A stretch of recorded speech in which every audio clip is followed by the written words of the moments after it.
नमस्कार, India voice देख रहे हैं आप और मैं हूं आपके साथ तुषार कुमार। वक्त तो चला है रिपोर्टर लाइव का, जहां पर दिन भर की तमाम बड़ी खबरों की जानकारी जो है वो हमारे संवाददाता ग्राउंड जीरो से आप लोगों तक पहुंचाते हैं। लेकिन सबसे पहले हम बात करेंगे कि राष्ट्रपति द्रौपदी मुर्मू ने सदन को संबोधित किया। खबर पर ज्यादा जानकारी दे रहे हैं हमारे संवाददाता अजय चौहान। मुर्मू ने लगातार दोनों सदनों को संबोधित किया।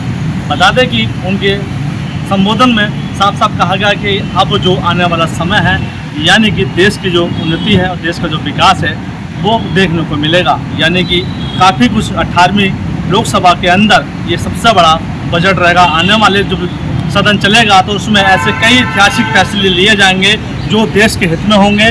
उसमें वित्त मंत्री का भी नाम लें, क्योंकि इस बार का जो बजट होगा वो सबसे बड़ा बजट होगा, क्योंकि लोगों की पूर्ति के लिए, लोगों के विकास के लिए, लोगों के रोजगार के लिए ऐसे कई अहम मुद्दे उठाए गए हैं जो पिछले 10 साल के अंदर तैयार किए गए थे। यानी कि राष्ट्रपति हमारी द्रौपदी मुर्मू ने साफ साफ कहा है कि इस बार का जो बजट है वो ऐतिहासिक रहेगा। लेकिन संबोधित करते करते सभी को भावी करते हुए कहा कि देश के हित में जो मेरी सरकार के अंदर जो फैसले लिए गए हैं वो एक सराहनीय है। ऐसे फैसले हर पिछली सरकारों में नहीं लिए गए थे जो इस सरकार ने लिए थे, लेकिन आने वाले समय में और बड़े फैसले लिए जा सकते हैं। यानी कहीं ना कहीं देश को आगे बढ़ाने की बात हमारे राष्ट्रपति द्रौपदी मुर्मू ने खुद अपनी इस संबोधित में कहा। और दोनों सदनों को लेकर के जो बात कही वो चौंकाने वाली बात है, क्योंकि एकता बनाते हुए सभी ने उनका भाषण भी सुना और संबोधित की बात कही। लेकिन बात वही है कि जिस तरह से पहले जो राष्ट्रपति होते थे, लेकिन पहली जो सरकारें होती थी, इस तरह से कोई साफ बात सामने नहीं आती थी। लेकिन इस बार खुद द्रौपदी मुर्मू ने यह सवाल कहा कि इस सरकार ने देश को आगे ले जाने का सबसे बड़ा काम किया है। दिल्ली से अजय चौहान, इंडिया वॉइस। बात करेंगे अगली खबर की। उत्तराखंड के मुख्यमंत्री पुष्कर सिंह धामी लगातार केंद्रीय मंत्रियों से मुलाकात कर रहे हैं और राज्य के विकास के लिए उनसे बातचीत भी कर रहे हैं। खबर पर ज्यादा जानकारी दे रहे हैं हमारे संवाददाता अभय कैंतुरा। मुख्यमंत्री पुष्कर सिंह धामी दिल्ली दौरे पर हैं। दिल्ली दौरे के दौरान मुख्यमंत्री पुष्कर सिंह धामी, प्रधानमंत्री नरेंद्र मोदी, केंद्रीय गृह मंत्री अमित शाह सहित पार्टी के तमाम जो वरिष्ठ नेता हैं, जो इस समय ये कह सकते हैं कि मोदी सरकार के मंत्रिमंडल में मंत्री हैं, केंद्रीय मंत्री, उनसे मुलाकात वहां पर कर रहे हैं। मुख्यमंत्री पुष्कर सिंह धामी चाहते हैं कि राज्य के विकास से जुड़ी हुई परियोजनाएं जो अब तक आश्वासन जो लंबित पड़ी थी वो जल्द से जल्द पूरी हो सके। इसलिए लगातार केंद्रीय मंत्रियों से मुलाकात वो कर रहे हैं और राज्य के हित में जो परियोजनाएं हैं उन परियोजनाओं को शुरू करने की अनुमति वो मांग रहे हैं। अभी तक ये कह सकते हैं कि प्रधानमंत्री नरेंद्र मोदी से भी मुलाकात हुई, जिसमें प्रधानमंत्री नरेंद्र मोदी से भी बातचीत की गई और राज्य की जल विद्युत परियोजनाएं जो लंबित है उनको शुरू करने की मांग यहाँ पर की गई है। केंद्रीय गृह मंत्री अमित शाह से आपदा मोचन निधि में जो पुनर्निर्माण की जो धनराशि, उस धनराशि को बढ़ाने का काम करने के लिए कहा गया है। तो ये कहा जा सकता है कि राज्य के हित में लगातार सीएम धामी केंद्रीय मंत्रियों से मुलाकात करें ताकि राज्य को बड़ी सौगात मिल सके। जब दिल्ली से यहाँ पर लौटे, उत्तराखंड लौटे, तो राज्यवासियों को विकास परियोजनाओं की बड़ी सौगात दे सके, क्योंकि उत्तराखंड राज्य को अग्रिम राज्यों की श्रेणी में शुमार करना है। तो उसके लिए जरूरी है कि केंद्र राज्य के बीच का जो आपसी समन्वय वो बेहतर बन सके और केंद्र की साहित्य जो योजना है वो ज्यादा से ज्यादा राज्य में संचालित हो सके। कैमरामैन हसनैन साथ अभय कैंतुरा, इंडिया वॉइस, देहरादून। बात करेंगे अगली खबर की। उत्तर प्रदेश के मुख्यमंत्री योगी आदित्यनाथ ने अफसरों से प्रस्ताव मांगे। किन मुद्दों पर मांगे प्रस्ताव, बता रहे हमारे संवाददाता चंदन वर्मा। मुख्यमंत्री योगी आदित्यनाथ ने 4 लिंक एक्सप्रेसवे के प्रस्ताव को लेकर अधिकारियों से उनका ब्यौरा मांगा। मुख्यमंत्री योगी आदित्यनाथ का साफ तौर पर कहना है कि प्रदेश की जनता को किसी भी समस्या का सामना न करना पड़े। ऐसे में अगर बात की जाए तो लखनऊ और आगरा एक्सप्रेसवे का जो जुड़ाव है वो पूर्वांचल एक्सप्रेसवे से होगा। साथ ही साथ जेवर एयरपोर्ट तक कि जो गंगा एक्सप्रेसवे है इसकी भी कनेक्टिविटी कहीं ना कहीं साफ देखने को मिलेगी। साफ तौर पे योगी आदित्यनाथ का जो फोकस है वो है विकास पर। तो जिस तरह से योगी आदित्यनाथ ने जो चित्रकूट का जो नया एक्सप्रेसवे बनकर तैयार होने जा रहा उसको लेकर तमाम जो बैठकें थी वो लगातार जारी है और मुख्यमंत्री योगी आदित्यनाथ का साफ तौर पे कहना है कि प्रदेश की जनता को किसी भी तरह का कोई दिक्कत की सामना ना करना पड़े। हालांकि जो एयरपोर्ट जो लिंक हो रहे हैं जो भी एक्सप्रेसवे, वहीं अगर चित्रकूट की बात कर लिया जाए तो जो चित्रकूट का एक्सप्रेसवे है उसको 2024 तक तैयार कर और उसका जो आवागमन है उसको सुचारू रूप से चलाने की बात जो कही जा रही है वो उसके काम को लेकर अब जो तेजी है वो तेजी पकड़ चुकी है। कैमरा पर्सन राहुल के साथ में चंदन वर्मा, इंडिया वॉइस, लखनऊ। बात करेंगे अगली खबर की। लखनऊ में बायोमेट्रिक अटेंडेंस को लेकर शिक्षकों ने नाराजगी जताई। खबर पर ज्यादा जानकारी दे रहे हैं हमारे संवाददाता मोहम्मद आमान। बायोमेट्रिक को लेके एक बार फिर से मदरसा बोर्ड में हंगामा साफ तौर से नजर आ रहा है, जहां पे बताया जा रहा है बायोमेट्रिक को लेके जो शिक्षक और छात्र हैं जिनमें साफ तौर से विरोध नजर आ रहा है। आपको बता दें जो शासन आदेश जो आया है जिसमें बायोमेट्रिक लगाने की बात कही गई है, वहीं पे इस बायोमेट्रिक को लेके जो वहाँ पे शिक्षक हैं और जो छात्र हैं उन लोगों ने साफ तौर से इनकार किया है और ये बात साफ तौर से कही है कि बायोमेट्रिक मदरसा बोर्ड के लिए सही नहीं है, क्योंकि जिस तरह से यहाँ पे जो छुट्टियाँ होती हैं, छात्र हैं, शिक्षक हैं, उन छुट्टियों को लेके बायोमेट्रिक का इस्तेमाल करना उचित नहीं है। वहीं पे 90s के शासन आदेश का जिक्र करते हुए जो शिक्षक हैं, जो टीचर एसोसिएशन है, उन्होंने अल्पसंख्यक कल्याण मंत्री को पत्र भी भेजा है। अब देखने वाली बात यह है कि इसमें शासन द्वारा किस तरह के आदेश आते हैं। फिलहाल जो हाल में जो शासन आदेश आया है वो बायोमेट्रिक को लेके है, लेकिन कहीं ना कहीं शिक्षक और छात्रों में इसका काफी विरोध दिखाई दे रहा है। लखनऊ से मोहम्मद अमान, इंडिया वॉइस। बात करेंगे अगली खबर की। दिल्ली में सुबह सुबह बारिश हुई जिससे लोगों को गर्मी से राहत मिली। खबर पर ज्यादा जानकारी दे रहे हैं हमारे संवाददाता सादिक खान। दिल्ली में बदला मौसम का मिजाज, लोगों ने ली राहत की सांस। आपको बता दें कि पिछले कई हफ्तों से दिल्ली में भीषण गर्मी से लोग बेहद परेशान थे, लेकिन आज सुबह से ही तेज झमाझम बारिश से लोगों ने राहत की सांस ली है। आपको बता दें कि दिल्ली सहित दिल्ली एनसीआर के कई क्षेत्रों में आज तेज बारिश हुई, जिससे लोगों ने राहत भरी सांस ली है। आपको बता दें कि उमस भरी गर्मी व प्रचंड धूप के बाद लोगों को बड़ी दिक्कतों का सामना करना पड़ रहा था, जिसके बाद आज हो रही बारिश से दिल्ली वासियों ने बड़ी राहत की सांस ली है। साथ ही आपको बता दें कि मौसम वैज्ञानिकों का कहना है कि अगले 3 दिन बारिश होने का अनुमान है। Sadiq Khan, India voice, Delhi.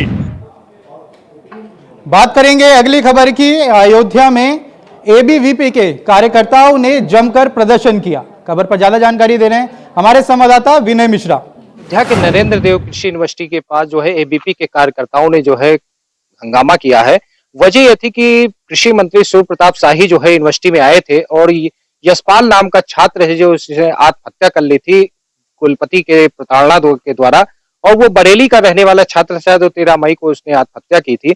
उसी को लेकर के एबीपी के कार्यकर्ताओं ने जो है यहाँ पे जो है कृषि मंत्री जो सूर्य प्रताप शाही से जो है वार्ता करने की कोशिश की, लेकिन उन्होंने वार्ता करने से इनकार कर दिया और जो ज्ञापन था उसको ज्ञापन लेने को भी नहीं आए। और उसके बाद उन्होंने उनका काफिला जो था वो आगे की ओर बढ़ गया, जिससे एबीपी के कार्यकर्ताओं में काफी रोष देखने को मिला है। और कार्यकर्ताओं ने भी ये चेतावनी दी कि अगर हम लोगों का जो मांग है कि जो 8 छात्र निलंबन किए गए हैं उनकी अगर वापसी नहीं होती तो जल्द ही जो है प्रदेश व्यापी जो है एक आंदोलन चलाया जाएगा और हर जिलों में जो है एक ज्ञापन सौंपा जाएगा कि इस तरीके के जो रवैया कुलपति द्वारा अपनाया गया है वो काफी निंदनीय है, उसको किसी कीमत बर्दाश्त नहीं किया जाएगा और जल्द से जल्द जो है 8 छात्रों को जो निलंबन किया गया है उनकी वापसी की जाए, अन्यथा जो है प्रदेश व्यापी जो है यहाँ पे आंदोलन यहाँ चलेगा। और एबीपी के कार्यकर्ताओं ने जो है पुतला भी फूंकने का यहाँ पे कोशिश की थी, लेकिन पुलिस प्रशासन द्वारा जो है यहाँ पे रोक दिया गया है। तो ये सबसे बड़ा सवाल है जो कि यूपी के राज्य मंत्री हैं, कृषि मंत्री हैं सूर्य प्रताप शाही, उनका ये रवैया जो है काफी जो है निंदनीय यहाँ पे देखने को मिला है कि जिन्होंने जो है कार्यकर्ताओं की बात को नहीं सुना और अनसुना करते हुए वो आगे निकल गए हैं। लेकिन एबीपी के कार्यकर्ताओं ने जो है आंदोलन की चेतावनी दी है। सहयोगी रमेश पांडे के साथ विनय मिश्रा, इंडिया वॉइस। मैनपुरी में भूमाफियाओं का आतंक लगातार जारी है। खबर पर ज्यादा जानकारी दे रहे हैं हमारे संवाददाता मुकेश कुमार। मैनपुरी के कुरावली थाना क्षेत्र का एक वीडियो सामने आ रहा है, जिसमें वीडियो में एक बुलडोजर लेकर भूमाफिया पीड़ित की जमीन पर कब्जा करने के लिए मौके पर पहुंच गए। इसके बाद पीड़ित पक्ष ने उसका विरोध किया, तो विरोध करने के बाद वहां महिलाओं के साथ मारपीट भी की गई है। इस वीडियो में साफ तौर से देख सकते हैं कि पीड़ित परिवार बुलडोजर के आगे रोकने का प्रयास कर रहा है। वहां एक बुजुर्ग भी हैं, कई महिलाएं हैं और युवा हैं। मगर जो भूमाफिया दबंग लोग हैं बुलडोजर बिल्कुल भी बंद नहीं कर रहे हैं और लगातार उस बुलडोजर के आगे कूदकर अपनी जान जोखिम में डालकर बुलडोजर चलने से रोकने का प्रयास कर रहे हैं। फिलहाल ये वीडियो सोशल मीडिया पर काफी तेजी के साथ वायरल हो रहा है, तो वहीं पूरा मामला मैनपुरी के कुराउली थाना क्षेत्र के देवनागरी इंटर कॉलेज के सामने का बताया जा रहा है, जहां एक मुस्लिम परिवार पीड़ित जो है काफी लंबे समय से रह रहा है। उनकी जमीन उनके मकान के पीछे कुछ खाली पड़ी हुई है, मगर कुछ जो भूमाफिया हैं उनकी निगाहें शायद इस बेशकीमती जमीन पर पड़ गई हैं, जिसके बाद अब उसी जमीन पर भूमाफिया बुलडोजर लेकर पहुंच गए। जिसके बाद पीड़ित पक्ष को जैसे ही जानकारी हुई तो वहां महिलाएं और बच्चे मौके पर पहुंच गए, बात भी करते नजर आए, मगर जो भूमाफिया दबंग लोग हैं वो हाथापाई करते हुए मारपीट करते हुए नजर आ रहे हैं इस वीडियो में। फिलहाल पुलिस इस मामले की जांच कर रही है, किसकी जमीन है ये तो आने वाला समय ही बताएगा, जांच का विषय है। फिलहाल जो वीडियो के आधार पर पुलिस ने दोनों ही लोगों को हिरासत में लिया और पूछताछ अभी जारी बनी हुई है। मैनपुरी से इंडिया के लिए बात करेंगे अगली खबर की। मैनपुरी में तेज रफ्तार का कहर देखने को मिला। खबर पर ज्यादा जानकारी दे रहे हैं हमारे संवाददाता मुकेश कुमार। मैनपुरी में बीई विश्वविद्यालय की परीक्षा देने बाइक से जा रही 2 छात्राओं की मौत हो गई है, तो वहीं बाइक सवार चालक गंभीर रूप से घायल हो गया है। पूरे मामले के अनुसार आपको बताते चले, पैनवा गांव की रहने वाली कुराउली थाना क्षेत्र की पुष्पांजलि अपने पति अभिषेक कुमार के साथ और उनकी सहेली अनामिका के साथ तीनों लोग एक ही बाइक पर बैठकर विश्वविद्यालय की परीक्षा देने के लिए जा रहे थे। जैसे ही वह लोधीपुर गांव के समीप पहुंचे तभी अनियंत्रित ट्रैक्टर ने उनकी बाइक में टक्कर मार दी, जिससे अभिषेक को गंभीर रूप से घायल हो गया, तो वहीं पुष्पांजलि और अनामिका की मौके पर दर्दनाक मौत हो गई है। दोनों के शवों को मौके पर पहुंची पुलिस ने कब्जे में लेकर पोस्टमार्टम के लिए भेज दिया है और पूरे मामले की जांच शुरू कर दी है। फिलहाल अनामिका और पुष्पांजलि दोनों ही आपस में सहेली थी और दोनों ही एक ही विश्वविद्यालय में परीक्षा देने जाती थी। सुबह की जैसे रेगुलर परीक्षा देने के लिए निकलते थे, इसी एक ही बाइक पर तीनों लोग बैठकर जा रहे थे। अचानक कैसे हादसा हो गया और दोनों लोगों की इसमें सहेलियों की जान चली गई है। तो वहीं परिवार के लोगों का रो के बुरा हाल बना हुआ है और परिवार के लोगों ने बताया कि उनके जो पति है अभिषेक कुमार, वो उनको भी गंभीर चोटें आई हैं, जिसको उनका अस्पताल जिला अस्पताल में इमरजेंसी में जारी बना हुआ है। मैनपुरी से इंडिया के लिए मुकेश कुमार। बात करेंगे अगली खबर की। मेरठ पुलिस ने संगीता हत्याकांड का खुलासा किया। खबर पर ज्यादा जानकारी दे रहे हैं हमारे संवाददाता शाहरुख सैफी। मेरठ के थाना ब्रह्मपुरी क्षेत्र में एक महिला का मर्डर हुआ था। 21 जून को महिला का मर्डर उसी के मकान में हुआ था, जिसमें आरोपी पुलिस की गिरफ्त से फरार चल रहा था। आपको बता दें 21 जून की रात में महिला का मर्डर हुआ। महिला का पति एक निजी अस्पताल में काम करता था। जब महिला का पति सुबह पहुंचा, उसने देखा कि उसकी पत्नी का शव उसके बेड पर पड़ा हुआ है और उसके हाथ में लाइसेंसी रिवॉल्वर भी है और पूरे घर का सामान बिखरा पड़ा हुआ है। लॉकर अलमारी के टूटे हुए हैं। इस पूरे प्रकरण को क्राइम सीन दिया गया था, लेकिन मेरठ एसओजी और थाना ब्रह्मपुरी पुलिस ने लगातार सीसी फुटेज खंगाले और आरोपी तक पहुंच गई। आज मेरठ एसपी सिटी आयुष विक्रम सिंह ने प्रेस वार्ता करते हुए पूरी मामले की जानकारी दी है। आरोपी कोई और नहीं, उसी महिला का सगा भाई निकला जो सुल्तानपुर में रहता है। उपेंद्र कुमार मिश्रा को मेरठ पुलिस और एसओजी टीम ने गिरफ्तार कर जेल भेज दिया है। मेरठ से इंडिया वॉइस के लिए शाहरुख सैफी की रिपोर्ट। बात करेंगे अगली खबर की। वाराणसी के बीजेपी पार्षद ने एक महिला के साथ जमकर मारपीट की। खबर पर ज्यादा जानकारी दे रहे हैं हमारे संवाददाता धर्मेंद्र पांडे। वाराणसी में महिला भाजपा पार्षद के द्वारा एक दूसरी महिला को थप्पड़ मारे जाने का वीडियो वायरल हो रहा है। यह वीडियो वाराणसी के बिंदु माधव वार्ड के कनकलता मिश्रा का बताया था। कनकलता मिश्रा और एक अन्य महिला के बीच में थप्पड़बाजी की गई। थप्पड़बाजी के दौरान यह पता चला कि आरोपित पीड़ित महिला अर्चना सेठ बताई जाती है, जो बिंदु माधव वार्ड की ही रहने वाली है।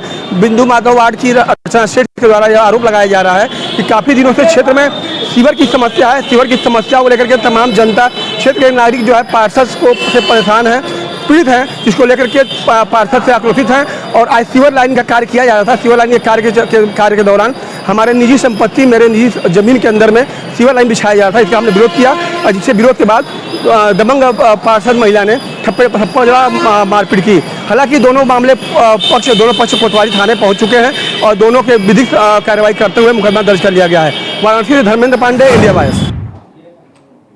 वाराणसी में लोगों ने भारत की जीत को लेकर एक हवन पूजा की। खबर पर ज्यादा जानकारी दे रहे हैं हमारे संवाददाता धर्मेंद्र पांडे। वाराणसी में इंग्लैंड और भारत के बीच T20 सेमीफाइनल खेले जाने को लेकर के यज्ञ पूजा किया गया है। वाराणसी के अर्दली बाजार में पंच बेरवा मंदिर के अंदर भाजपा तमाम जो है वाराणसी के क्रिकेट प्रेमियों के बीच यह जो है पूजा अर्चना की गई। पूजा अर्चना के द्वारा बाबा से आशीर्वाद लिया गया और T20 में सेमीफाइनल में भारत को जीत करने की कामना के साथ बृहद पूजा किया गया। इस पूजा के दौरान भारत T20 में शामिल हो और जीत दर्ज करा, इसको लेकर के यह पूजा अर्चना की गई। बात करेंगे अगली खबर की। लखनऊ में 2021 के अभ्यर्थियों ने विरोध प्रदर्शन किया। खबर पर ज्यादा जानकारी दे रहे हैं हमारे संवाददाता धर्मेंद्र पांडे।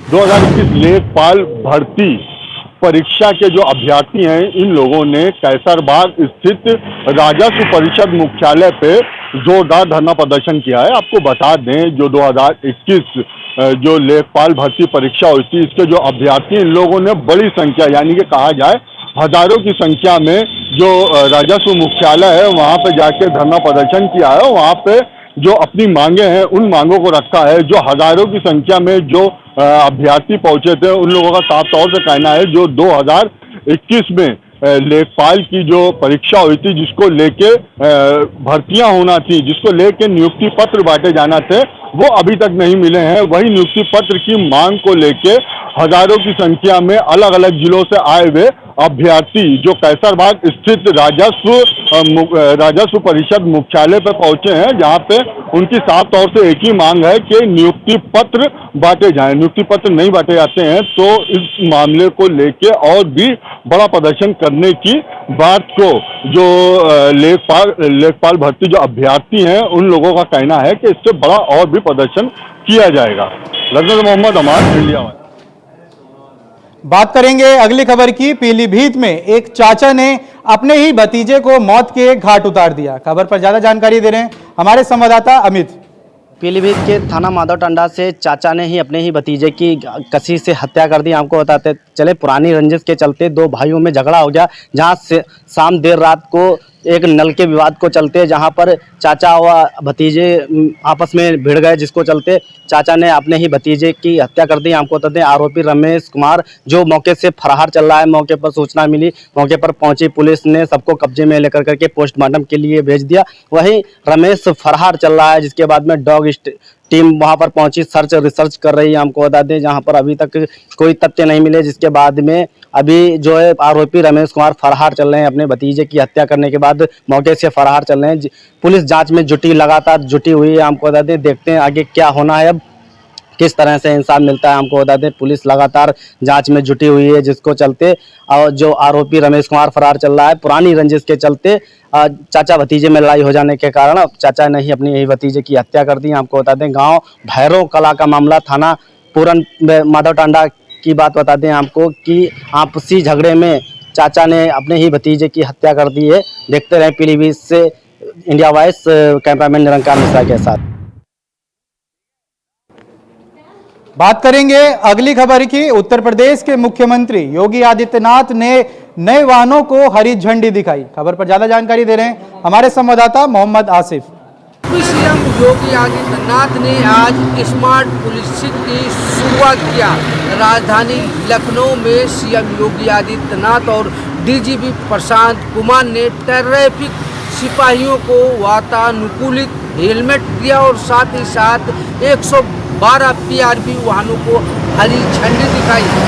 यूपी सीएम योगी आदित्यनाथ ने एक कार्यक्रम के तहत ट्रैफिक पुलिस कर्मियों को गर्मी से बचाने के लिए और बेहतर पुलिसिंग व्यवस्था कायम रखने के लिए ट्रैफिक सिपाहियों को वातानुकूलित हेलमेट प्रदान किया, जिस अब ट्रैफिक पुलिस कर्मियों को धूप में खड़े होकर ड्यूटी करने में कोई परेशानी नहीं होगी। वहीं दूसरी तरफ यूपी सीएम योगी आदित्यनाथ ने 112 पीआरबी की अत्याधुनिक वाहनों को हरी झंडी भी दिखाई, क्योंकि कई जिलों में अत्याधुनिक वाहन 112 पीआरबी के लिए पहुंच चुके हैं, जो कम समय में रिस्पांस देते हैं। यूपी पुलिस की तारीफ करते हुए यूपी सीएम योगी आदित्यनाथ ने कहा कि पुलिस जिस तरह से अपने पुलिसिंग को लेकर और कर्तव्यों को लेकर खरी उतर रही है, इससे जनता का विश्वास लगातार पुलिस के प्रति बढ़ रहा है। लोग भय मुक्त समाज से दूर हैं, यानी कि लोगों को अब किसी भी वारदात को लेकर चिंतित नहीं होना पड़ता है। सूचना पर पुलिस मौके पर पहुंचती है और अपराधियों के खिलाफ कार्रवाई करती है, जिससे एक शांत और स्वच्छ वातावरण प्रदान करने में पुलिस की अहम सहायता मिल रही है। वहीं दूसरी तरफ डीजीपी प्रशांत कुमार ने कहा कि जिस तरह से 112 पीआरबी का रिस्पांस मिल रहा है, ऐसे में पुलिसिंग बेहतर बनती जा रही है।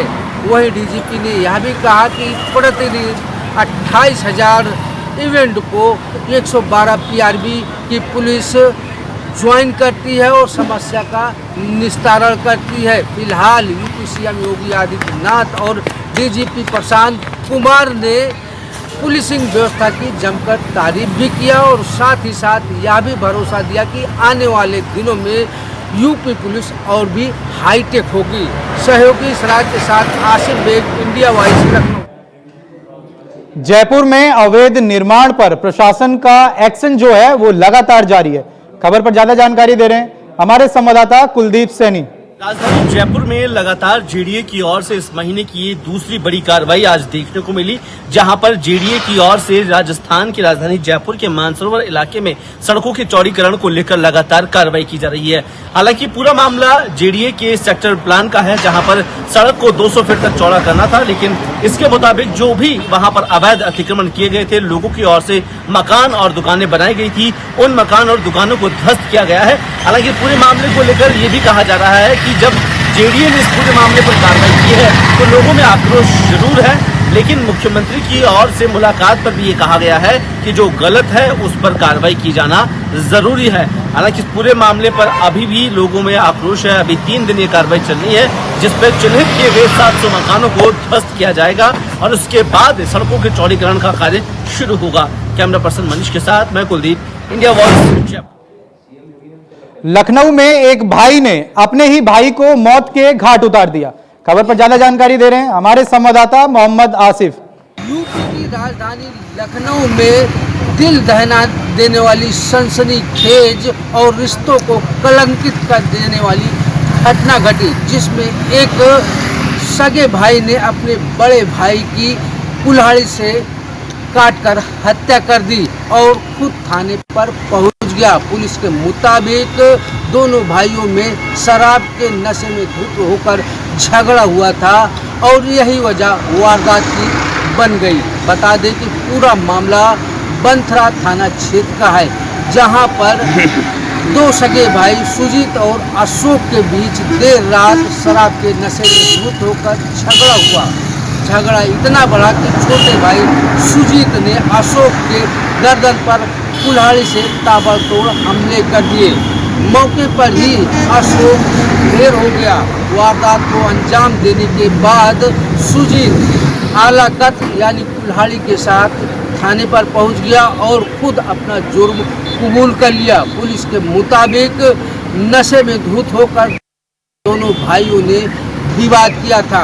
यह विवाद कई दिनों से चल रहा था और सुजीत ने अपने बड़े भाई अशोक की गर्दन काटकर हत्या कर दी। फिलहाल कलयुगी भाई को पुलिस ने गिरफ्तार कर जेल भेजने की कार्रवाई शुरू कर दी है। फिलहाल जिस तरह से खून के रिश्तों को कलंकित करने वाली यह वारदात लोगों के बीच पहुंची, लोग अपने दांतों तले उंगली भी दबा रहे हैं। सहयोगी इसरार के साथ आसिफ बेग, इंडिया वॉइस, लखनऊ। बात करेंगे अगली खबर की। बरेली में बीजेपी के पूर्व विधायक के करीबियों पर प्रशासन ने शिकंजा कसा। खबर पर ज्यादा जानकारी दे रहे हैं हमारे संवाददाता सनी गोस्वामी।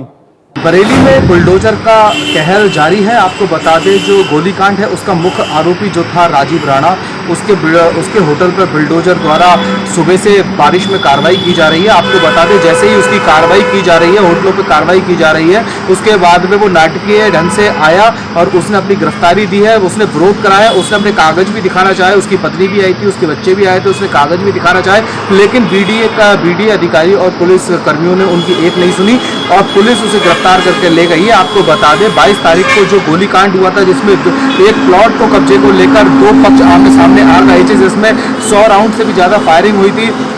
वो लोग फरार थे। राजीव राणा 6 दिन से पिछले फरार था। जो पुलिस की कई टीमें थी जो उसे ढूंढने में लगी हुई थी, लेकिन वो नहीं मिल रहा था। लेकिन जब आज उसे पता चला कि बुलडोजर की कार्रवाई उसके होटलों पर हो रही है, उसके बाद में राजीव राणा यहाँ पे मौके पर पहुंचा और उनने उसका विरोध करा। जो पुलिस ने उसको गिरफ्तार कर लिया, अब वो अपने साथ ले गई। अब देखना होगा पुलिस को पूछताछ में उससे क्या कुछ साक्ष्य निकलते हैं, जिसको लेकर अब ये पता चलेगा ये गोलीकांड क्यों हुआ। इंडिया वॉइस के लिए सनी गोस्वामी, बरेली।